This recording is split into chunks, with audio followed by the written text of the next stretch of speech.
según @perlasalgado 4478, dice que el plan de salvación de Dios, depende de nosotros y no de Dios.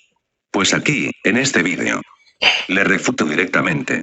Porque si hay bases bíblicas que dice que el plan de salvación solo depende de Dios y no de nosotros.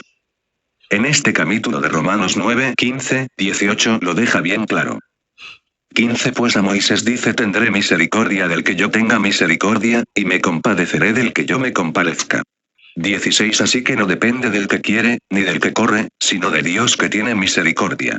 17 Porque la Escritura dice a Faraón: para esto mismo te he levantado, para mostrar en ti mi poder, y para que mi nombre sea anunciado por toda la tierra. 18 De manera que de quien quiere, tiene misericordia, y al que quiere endurecer, endurece. Más claro no puede ser. Depende de Dios y no de nosotros. Da bases bíblicas donde enseña de que el plan de Dios no depende de Él sino de nosotros. Él es quien salva o condena. Él tendrá misericordia de quien Él le quiera. Si Él no quiere salvar a nadie, no salva a nadie. Si Él quiere salvar a todo el mundo, lo salva. Pues la salvación es gratuita. Lo que depende de nosotros, es aceptar su plan de salvación. Aceptar ser salvos por Dios. Pero de que el plan de salvación depende de nosotros, eso es mentira. Que sepas que, el protestantismo no es bíblico, pero el catolicismo tampoco lo es. Si vamos a las sagradas escrituras judías hebreas, no leeremos nada sobre el protestantismo ni el catolicismo. Pues como dice la palabra de Dios. Juan 4, 22, 22 Vosotros adoráis lo que no sabéis. Nosotros adoramos lo que sabemos. Porque la salvación viene de los judíos.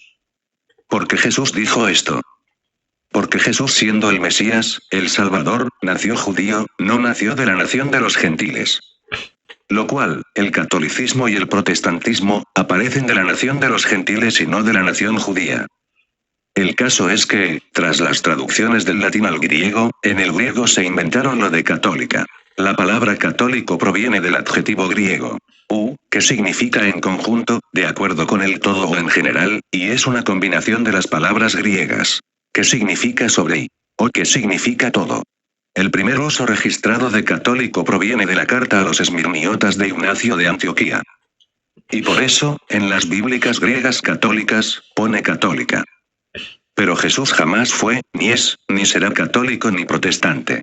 Los apóstoles y María Madre de Jesús tampoco. Los protestantes y los católicos, os atacáis los unos a los otros. Y tanto católicos como protestantes, sois la vergüenza y dejáis mucho que desear. Porque hacéis guerra entre vosotros, cuando la guerra la tenemos contra vuestros espirituales de maldad. Nosotros, podemos decidir si queremos ser salvos o no. Pero jamás el plan de salvación de Dios dependerá de nosotros, sino de Dios. Quien tendrá misericordia de quien Él quiera. Con esto te refuto bíblicamente de lo que has dicho. No depende del que quiera, sino depende de Dios, porque Él tendrá misericordia de quien Él quiera. Ahora refútame tú bíblicamente, donde diga que el plan de salvación de Dios, depende de nosotros. Tanto que os creéis ser la iglesia de Cristo, y no conoces ni la palabra de Dios, ni a Dios. Y ponéis la confianza y la fe en vuestros sacerdotes que os engañan. Romanos 9, 15, 18. 15 Pues a Moisés dice: tendré misericordia del que yo tenga misericordia, y me compadeceré del que yo me compadezca. 16 Así que no depende del que quiere, ni del que corre, sino de Dios que tiene misericordia. 17 Porque la Escritura dice a Faraón: para esto mismo te he levantado, para mostrar en ti mi poder, y para que mi nombre sea anunciado por toda la tierra. 18 De manera que de quien quiere, tiene misericordia, y al que quiere endurecer, endurece.